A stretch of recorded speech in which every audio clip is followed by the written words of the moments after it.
I saw this article the other day, Amateur and Dangerous. Historians weigh in on viral AI history videos. This is a particular trend that's going on right now where they're making AI POVs of what it's like to experience certain times in history. And I'm sure it's 100% accurate. And all of them have 5 fingers, 10 fingers and 10 toes. Have you seen this trend before?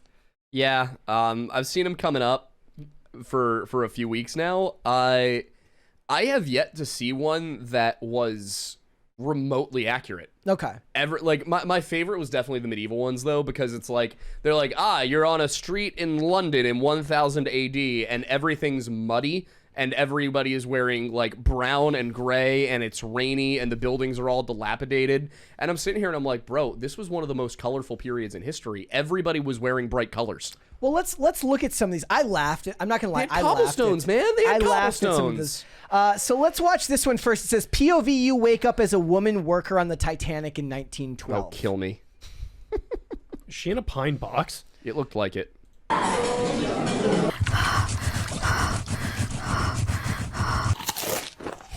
Didn't like that breathing. I did not like that. This is exactly how it happened.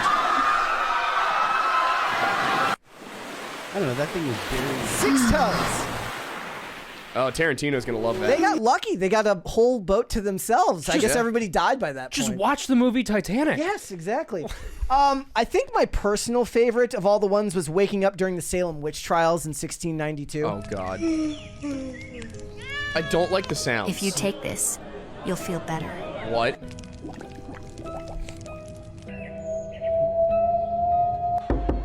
This feels like a schizo post. Mm-hmm. Aren't they all? This feels like something only AI would watch. I'm not a witch. She poisoned my daughter. Guilty. She's like, I'm not guilty. I'm innocent. She's not innocent. Witch? She's a witch, Banner. No, You she's brought literally a this witch. on yourselves.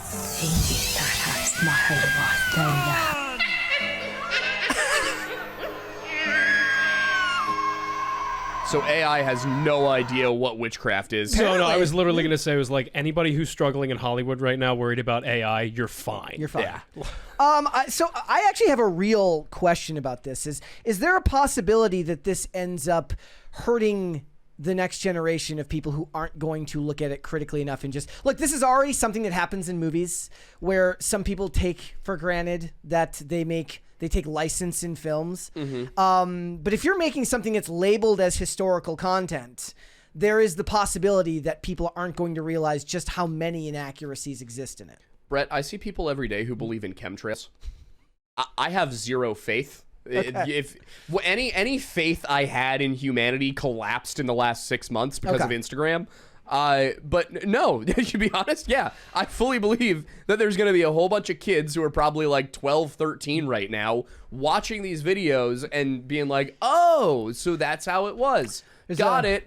Because people do that with video games. People do that with movies from 20 years ago. Well, they were talking about that with Assassin's Creed because they said, look, you were lauded before for your historical accuracy. No, they weren't. I mean, that's something people said. Is that they tried harder than some to be more accurate than others. They didn't deliberately buck history outside of like, the direct storyline. There's a 20 here from Pop Culture Junkie says, you get all of the streaming CEOs, studio heads, and creative division heads in a room. The same question comes up. Where is the next generation of showrunners coming from? They're scared S-less that there's no good answer. Yeah, it's also one of those things. We did a topic a while ago about people who've been in the industry for like 5 years, and they're like, why am I not a showrunner yet? And they're like, I don't think you understand. Like, I remember somebody saying that, does anybody remember the OC? The show, it's before your guys' time. I didn't watch it, but I know it. But it was a very big part of the early 2000s, and the dude who created it was like 20-something when it was like the first thing he did. Wow. But that's the exception. It's like Josh Schwartz, I think is his name. Like that was the exception and not the rule. And most of the time, you have decades of experience before you're given the opportunity to be a showrunner. So what do you do? Yeah, I think everybody imagines that like Steven Spielberg's journey is what every high level journey is like. It's like No, yeah, like you said, most people it takes 20 years before you even get a chance to direct something. Yeah. Like, let alone like run an entire show. Because I think like people need to remember is like being a director on even just a television show episode is a huge milepost for your career. Let alone directing multiple episodes, directing a film, or show running entire shows. So funny because Hollywood's attempt at pushing diversity, they completely ignore just how many great like female television directors there are. Like there are a lot of great women, like what is it? Don't buy it. Tawny McKiernan or whatever, like of these women that do really, really good work and have done for decades on TV. I gotta say, I'm suspicious of the way they went about it. I think they were undercutting themselves in certain instances intentionally. Yeah. Because I think they probably knew that these things were not going to do well. Yeah. So they wanted to attach names that they felt like they could throw under the bus. And like, I feel bad for the creators who worked really hard on some of these projects. Cause I've seen like, I can't think of anything off the top of my head, but like some of these people who like got really good, like big films and they tanked had other good work. Yeah. It was just a matter of the stars did not align. And then because their name was on it, it was their fault. Yeah. But I don't know. It's a shame what's happening in those areas. All right. So then back to this, guys. How do you use AI to better educate people about history? So I mean, I would rather just watch the video where the witch, blows up the entire cityscape with the spell. But how do you do it? Well, here's what bugs me about it. Like I'd pulled up the you're a knight in 1252 one. It's making me do a confirmation that I'm a real person on an AI video. I'm gonna scream. Yeah, this one has 185.5 thousand likes. It was entirely generated by a language learning model that basically just scanned Wikipedia for information and then threw together slop to feed to the masses. And what bugs me about that is that this stuff gets pushed by YouTube and TikTok and everything constantly. Last week, we put out a 45-minute documentary on the Vinland colony, the Vikings. It, fully researched with actual references to the sagas. We have a second one coming out tomorrow. And YouTube was like, nah, nobody wants to see this, despite the fact that the entire comment section loved it. No, that was going to be my question for you. Culture junkie. Do you think that AI could have done what a person did with the two stories there? And that's where I was kind of getting to is like AI cannot do what a history professor can do. It will never be able to do it because there's so much thinking. Explain what you did with the two books because it's important. Oh, so there's these two books. There's the Saga of the Greenlanders and there's the Saga of Eric the Red. And they're pretty short, both of them. They are both deeply incoherent in many ways. They are not detailed. And you're sitting there going through them. And if you were to ask an AI, tell me the story of the Saga of the Greenlanders, it's going to take the saga. It's going to maybe look up what some professors said.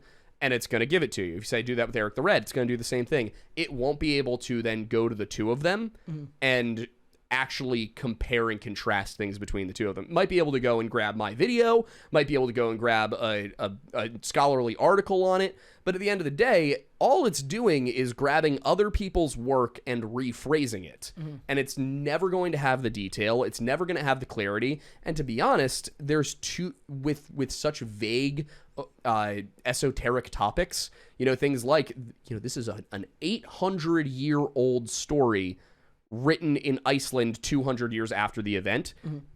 It's not going to, on its own, be able to explain the differences, explain why these things are here, and most importantly, those investigative aspects.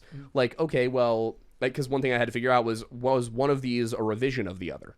The AI is not going to be able to tell you that. Yeah. The AI is just going to say, well, these scholars think this, this, this, and this. That's not original work, and that's not interesting. Yeah. You might as well read the Wikipedia page.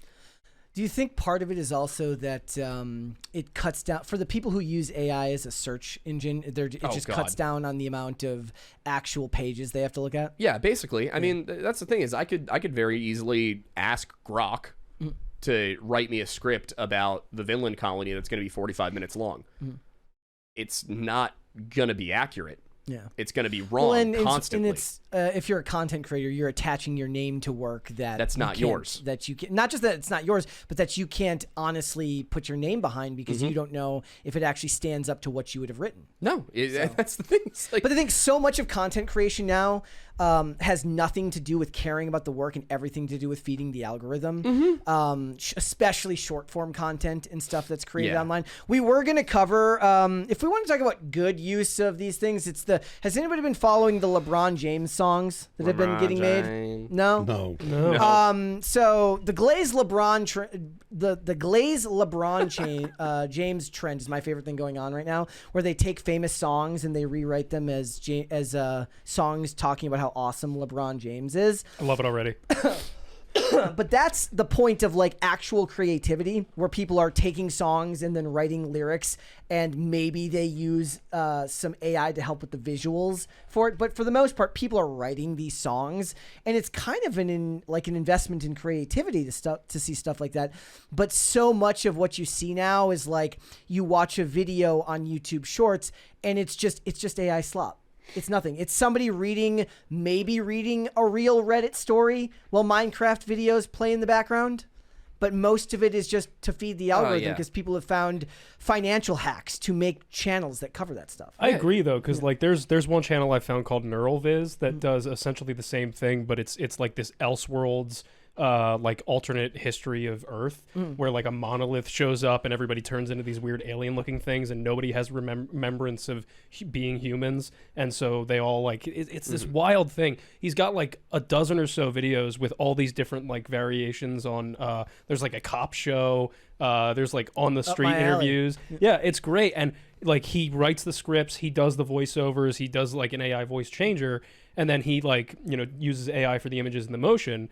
But it's like, okay, like if you're going to use it because essentially like you're somebody who has a day job who can't afford the several thousands of dollars it would take to make this into a show, but you want to express your creativity, go for it. Like it's, that's a cool way to do it, especially if you're still creating the story itself, you're directing it in that sense. That's still a huge topic of contention amongst creatives who don't want any AI used at all in any form. I'm kind of on that train. I think that AI should just not be a thing that we use for anything at all. Creatives? I think I will say, like, for example, scheduling, sure. Yeah. Like if you want to reorganize your data scheduling, sure, go for it. But I think that what you're going to see is the death of creativity, especially because, and it's going to get worse when you get the historically accurate, the scientifically accurate stuff, because then you've got somebody who has no idea what they're talking about, asking an AI that has no idea what it's talking about, and then creating a video using AI that is deriving the very images on the screen from other people's work. Like the entire process is theft. The issue is for a lot of people like us, like me, or people who are annoyed with the people in charge in Hollywood, is the more creatives complain, the more I laugh at them. It's they just have no goodwill anymore. So now that they're complaining after they told everybody else learn to code for 15 years, it's like the way we treated the journalist class when all of the big mainstream network television places or the cable companies started laying people off, and everyone's like, sucks to be you guys were awful for like 15 years, why would we care? People are starting to feel the same way about what's going on in Hollywood. Like look, when automation came for my job, you didn't say anything. Why should I care about what happens to you? It's like kind of like what's going on. There's like a Hollywood derangement syndrome around David Zaslav, who runs Warner Brothers. And the more people hate him, the more I love him, because it's all the creatives that hate him, even though he might actually be doing some damage. But what he's really trying to do is cut the debt at Warner Brothers, which is so massive. But he ends up cutting all of these movies that people were like, but I really wanted to see that. I'm like, sucks to be you. See, that's the thing though, is for me, I don't particularly care if somebody is complaining about, oh no, AI is taking my job. Like, first of all, AI shouldn't be able to take your job if you're good at your job. But what I do care about is the fact that the companies are going to go, oh, well, the masses are still eating the slop. Yeah. So I'm just going to give them slop. Then I who, when I see the others eating slop, I'm like, you know what? I'm glad you're having fun with your slop, but I would like a cheeseburger. Yeah. My biggest concern with AI is specifically in middle management of non-media companies, because like my girlfriend is a chemical engineer, and like she was in the safety sector. There's a lot of different things that happen in that area. There are a lot of people in the corporate world that I know that are using ChatGPT to like answer emails and like help them with like their middle management stuff. The problem is going to be if you have a large corporation, particularly one that like produces or works with harmful or dangerous chemicals, that is communicating via AI generated emails and messages and documents, there's going to be details about certain things that are going to get left out. Yeah. There are going to be protocols that are missed, and you're going to get stuff that happens like East Palestine that is going to be purely because AI is communicating with itself because nobody's actually doing their job in middle management. Yep. Yeah, also HR. I mean, I don't know if I don't know when the last time you guys looked for a day job. I was going to say a real job, but then I realized that was dissing ourselves. I don't know when the last time you guys looked for a real job was, but if you go on first of all, you go on Indeed and it's like, upload your resume. And then you go to apply for a job and they're like, input all of the details of your resume into our portal. And then none of it gets looked at by a real person because some AI was like, well, you didn't have the keyword we were looking for. Sorry, buddy, no job for you. Yep. I mean, it's AI, that the thing that's supposed to be making everything more consistent, that's supposed to be making everything more useful, is in fact making everything worse. Yep. Everything AI touches collapses, and I have thoughts of anger towards a certain individual named Sam that I will not express. But, you know, I just, it is... I call me a boomer, call me a Luddite, whatever you want. I think AI is the worst thing to happen to humanity. I think that we were warned in the 80s and everybody saw Terminator and went, an instruction manual. No, my concern is what's going on at Boston Dynamics. You see the latest video? Well, now you're talking about two different things. One, you're talking about robotics, and you're talking about AI. Yeah. Robotics, independent of AI, really is nothing to worry about. Right? I'm concerned about the AI involved in the robotics. Robotics are incredible. The robotics that are available right now that they're doing at Boston Dynamics, they're incredible. So good. But without AI, it's not actually more than just a remote control. Yeah, well, that's the thing. My concern is the $20 here. We got a $20 here from Shane H. Wilder. It says, AI can't do what a human can do. It just takes information and outputs that info without any reasoning.